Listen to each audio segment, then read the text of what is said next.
Ivan the Terrible waged a 40-year war on his own country, Russia. Thousands were slaughtered. He devised cruel, sadistic punishments in his personal torture chamber. He watched prisoners flayed, boiled, and even fried. Execution, torture were absolutely routine in 16th century Europe. But somehow with Ivan, it goes a little bit beyond standard routines of a strict, even brutal ruler. Ivan destroyed villages, towns, and an entire city. He stabbed his son to death in a fit of rage. All in the name of God.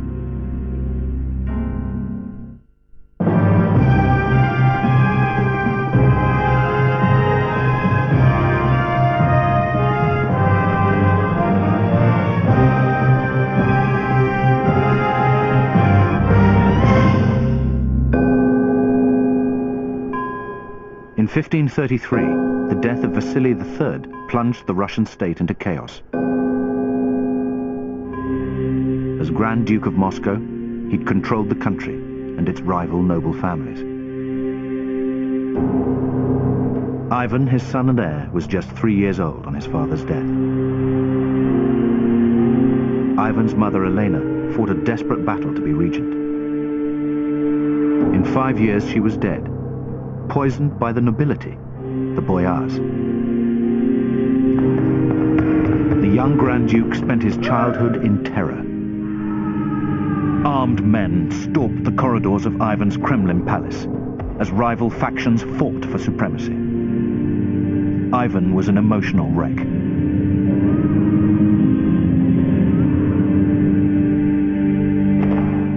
One has to imagine an 8-year-old boy who'd lost his father and then his mother, feels that he has been abandoned, and what he sees all around him are the various boyar factions fighting for power. He had been hungry, cold, he had been neglected, humiliated. The main emotion was one of fear, that he could at any moment be murdered, and he must have felt very insecure. And historians have spoken of paranoia.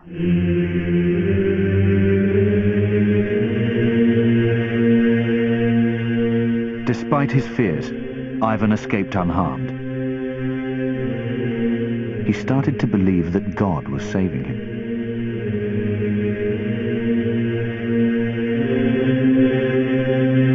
Starved of human contact, he pored over the Old Testament and historical chronicles, obsessed by the respect and power of past rulers. The Old Testament texts are very bloody. There's a lot of killing and massacring and destroying and so on. And he learned a severe king or Tsar has to be strong. Like the word Grozny, the Russian word for him, is calling he is strong and he is severe and he is brutal. In Christianity, Ivan found identity and purpose. The Russians believed that in the 15th century, Russia had become the center of true Christianity. Orthodoxy was the true faith, and the ruler of Russia was the protector of orthodoxy. In other words, the greatest ruler in the world. Ivan's worship was increasingly obsessive. Banging his head against the floor before religious icons, he developed a callus. It became a lifelong habit. But Ivan was also developing sadistic interests. One of his hobbies was to take dogs, cats, bears, and other small creatures to the top of tall buildings and throw them to the ground below. Fascinated by torture, he tore the feathers from birds and slit their stomachs. Finally, at the age of 13, Ivan lashed out at the boyars. Leading noble families were invited to a Christmas banquet, Ivan turned on them in a furious speech and singled out their leader, Andrei Shuisky. He demanded his immediate execution. Shuisky was dragged out, thrown to hunting dogs, and savaged to death. The murder of Andrei Shuisky was the beginning of his cruel policy, the policy of physical destruction of his political enemies.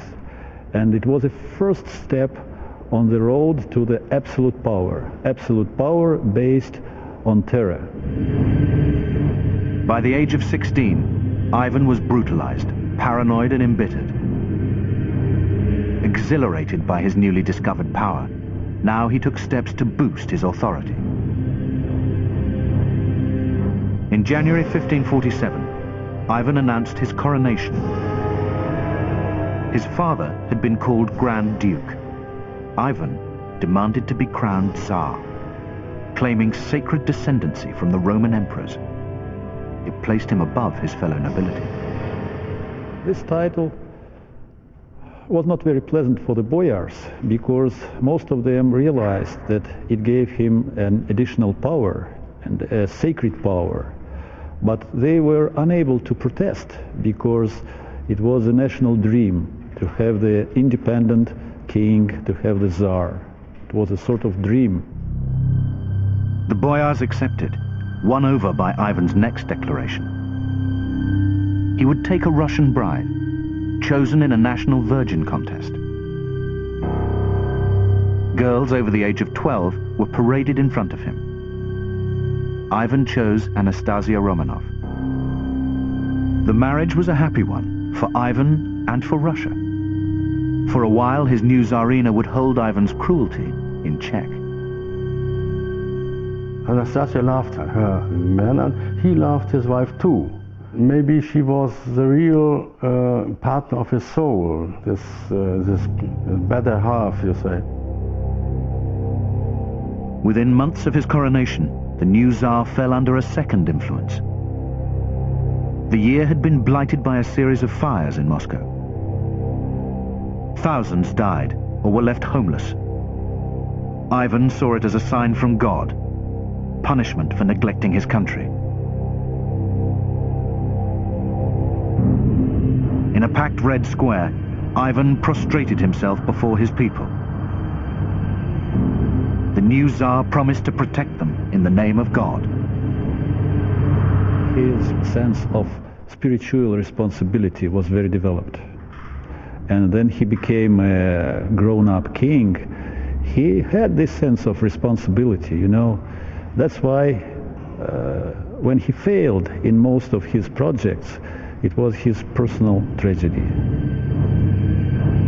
Ivan reformed the state, the church, and the army, withdrawing power from the nobility and uniting his country. In the east, he conquered the Muslim city of Kazan, claiming a religious victory. In the west, he opened trading routes with England. Ivan was enjoying a golden age. It was not to last. In August 1560, his beloved Anastasia died in mysterious circumstances. She was 27 years old. Ivan went mad with grief, convinced she'd been poisoned, just like his mother. Anastasia's death was really a tragedy for Ivan himself and also the tragedy for the nation, because after her death, there was nobody who was able to stop him in his policy, in his cruel policy. And he decisively changed the course of his policy after her death. Years of repressed anger and hatred erupted as Ivan's old cruelty resurfaced. In the terrible revenge that followed, whole families were wiped out, from elderly women to 12-year-old boys. Many of the nobility had fought loyally in the Tsar's armies. They were tortured and killed alongside their children. Ivan would marry 7 more times, but never again find peace. Despite hours in penance, His relationship with God had changed. If God could take Anastasia, he must be cruel and irrational. Ivan would rule in the same way. Ivan the Terrible had pulled Russia together by the force of his will. Throughout his life, Ivan suffered a progressive bone disease.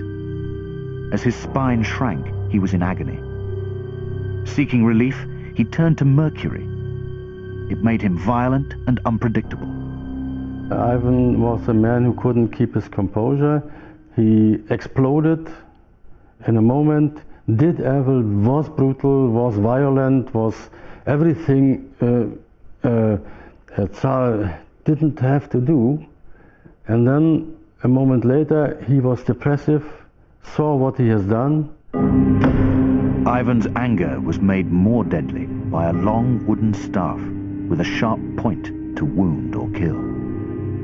But in 1565, the Tsar's surprise decision to abdicate confused and terrified the nation. He blamed unrest among the boyars and the clergy. Ivan's threat was really just a ploy in order to get what he wanted.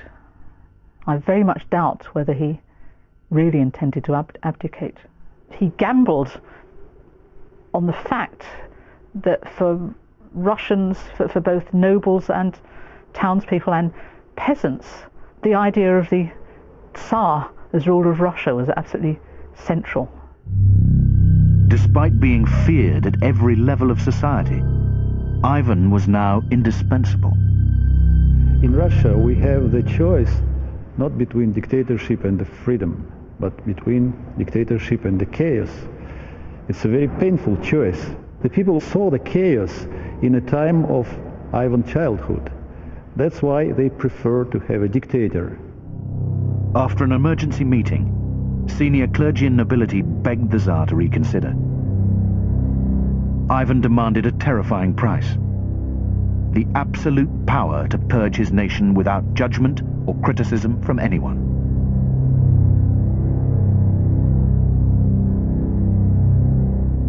Claiming authority above the church, Ivan was now the sole interpreter and executor of the will of God.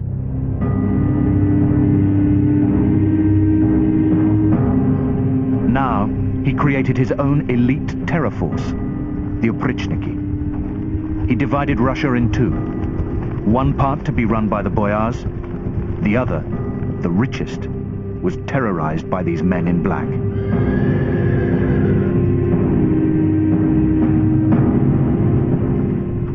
Some people say that there is a sort of resemblance between Oprichniki and a system of political police in Soviet time, I mean a system of KGB.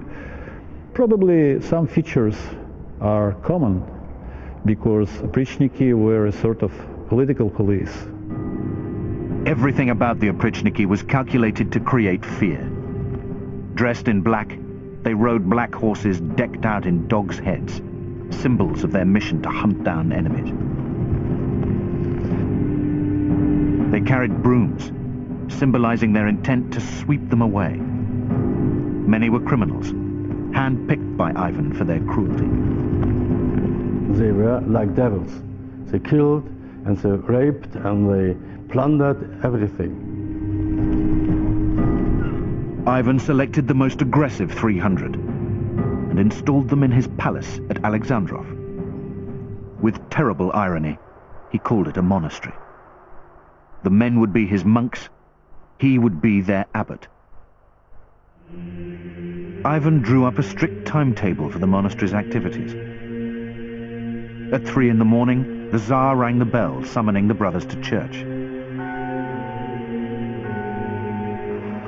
Those who missed the service were punished with prison. For 4 hours, Ivan would sing, pray, and prostrate himself. After a meal and short nap, the Tsar visited the dungeons for the afternoon's executions. Here, in his personal torture chamber, Ivan reconstructed hell. He deliberately selected biblical punishments. All the tortures which Ivan carried out, I'm sure in his own mind had a religious justification. On the other hand, there is, what can one say, purely personal enjoyment of cruelty, of blood, of pain, of suffering. And I think it's very difficult sometimes to reconcile the two. Sometimes Ivan would lead the sessions, removing ribs with red-hot pincers. A witness described how he left beaming with contentment. There is a pattern there. The small boy who enjoyed torturing animals, the teenager who set his hounds upon one of his boyars, and so on. If you follow through these moments of excess, then it's really not too surprising to end up with the religious ceremonies and then the torture sessions and the orgies of Alexandrovsk. Often, in the evenings, his men would bring in peasant girls. There was no religious justification for Ivan's treatment of them. They were whipped, raped, and used for target practice. But the nobility suffered in the greatest numbers. Up to 10,000 died at the hands of Ivan's terror police. Many more were forcibly relocated, their lands seized and settled by the oprichniki themselves.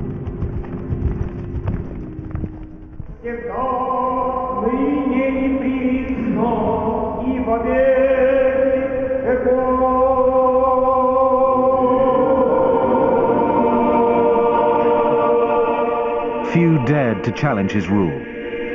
The head of the Russian Orthodox Church begged for mercy for men unjustly accused of rebellion. He was charged with sorcery, imprisoned and murdered.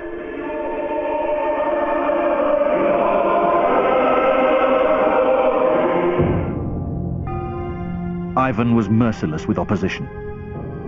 Hearing rumors that the city of Novgorod was planning a rebellion, Ivan decided to punish the entire population. In a 5-week orgy of violence, Ivan oversaw the torture of more than 15,000 people. With his 15-year-old son by his side, Ivan devised punishments for those brought before him. Perhaps the most intriguing was the use of giant frying pans in which the victims were slowly fried or in some cases boiled in large pots in order to extract their confession, because it was incidentally important that people should confess to their sins before they were then murdered. Sometimes the Tsar joined in. A German mercenary wrote of Ivan's behavior in the city. Mounting a horse and brandishing a spear, he charged and ran people through while his son watched the entertainment. Ivan himself was there. He witnessed the tortures and seemed to delight in them. And so I think one has to say that in the case of the massacre of Novgorod, this is an evil man indulging his sadistic tendencies. Men, women and children were tortured and mutilated. They were tied to sleighs and driven into the Volkhov River. Moscow did not escape either. Ivan was convinced of a wide-scale conspiracy and ordered mass trials. He suspected that a lot of people in Moscow were connected with Novgorod boyars and Novgorod representatives, and condemned his activity in Novgorod. Executions were carried out in Red Square. Beneath the domes of Ivan's brand new cathedral, workmen began preparations. They erected 17 gallows and an enormous cauldron. Terrified Muscovites were rounded up to witness a gruesome bloodbath. 300 people were executed in one day.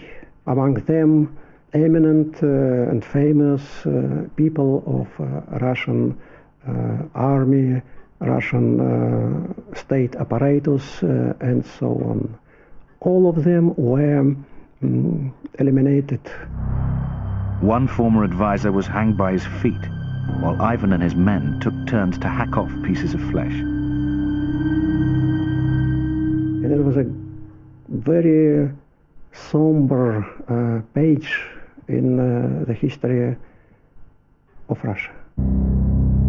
Even Ivan's family were not safe. In a violent quarrel with his favorite son and heir, Ivan struck out with his staff, piercing the prince's skull. He died several days later. Fyodor, the new heir, was both incompetent and childless. Ivan was horrified. His final years were consumed by guilt and grief. By now his paranoia was so intense, he even applied to Elizabeth I for political asylum. In remorse, he had lists drawn up detailing the names of all those he'd executed. He sent money to monasteries for prayers to be said on their behalf. He was a killer, and he was somebody who was guilty about 10,000 deaths of men and women and children. Even children were killed. Finally, as death approached, he had himself rechristened as a monk. Ivan died at the age of 54, collapsing during a game of chess. He was buried in his monk's habit in a final effort to bring forgiveness. Ivan's body was exhumed in 1963. The vertebrae of his spine were fused together. Ivan had destroyed his dynasty and left his administration in chaos. Moscow faced political and economic ruin. Ivan had extended his country, but left it weak, divided and afraid. Many wondered whether Russia would survive.